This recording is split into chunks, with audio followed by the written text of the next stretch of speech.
अगर आप भी चाहते हैं कि वीडियो सबसे पहले आप तक पहुंचे, तो लाल बटन को दबा के चैनल को सब्सक्राइब जरूर करें और साथ में बेल आइकन को दबाना ना भूलें।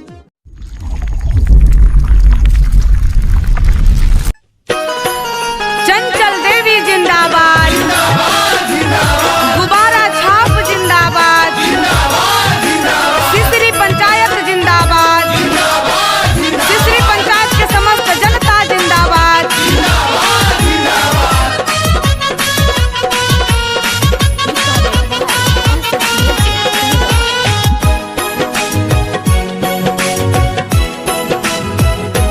जैसन सोचले होइबो ऐसन मुखिया तोर होइहे, सबसे बेजोड़ होइहे हो।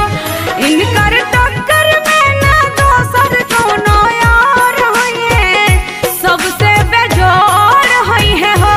जैसन सोचले होइबो ऐसन मुखिया तोर होइहे, सबसे बेजोड़ होइहे हो। जी हाँ भाइयों बहनों, माताओं, बुजुर्ग, नौजवान साथियों, आपके पंचायत सिसरी से मुखिया पद हेतु सुयोग्य, शिक्षित, जुझारू, कर्मठ, संघर्षशील एवं ईमानदार मुखिया प्रत्याशी श्रीमती चंचल देवी, जी हाँ चंचल देवी, जिनका चुनाव निशान है गुब्बारा छाप। जी हाँ गुब्बारा छाप, गुब्बारा छाप, जो कि क्रमांक संख्या 2 पर है। जी हाँ क्रमांक संख्या 2 पर गुब्बारा छाप, गुब्बारा छाप।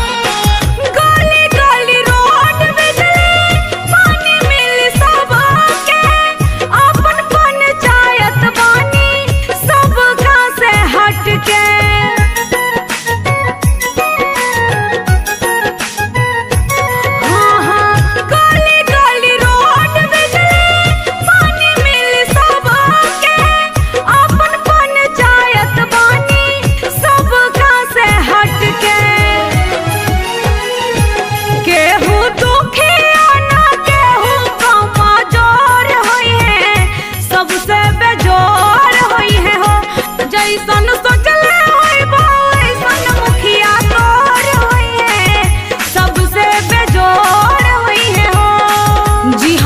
अपने पंचायत में नाली, बिजली, सड़क, स्वास्थ्य, शिक्षा में समुचित विकास के लिए एवं प्रधानमंत्री आवास, वृद्धा पेंशन, विधवा पेंशन, अन्य सरकारी लाभ के लिए बहन चंचल देवी का चुनाव निशान गुब्बारा छाप। जी हाँ गुब्बारा छाप पर मुहर लगाकर बहन चंचल देवी को अपार मतों से विजयी बनाना है एवं मुखिया वाला कुर्सी इन्हीं को दिलाना है। जी हाँ ध्यान रखेंगे आपका अपना चुनाव निशान गुब्बारा छाप, गुब्बारा छाप।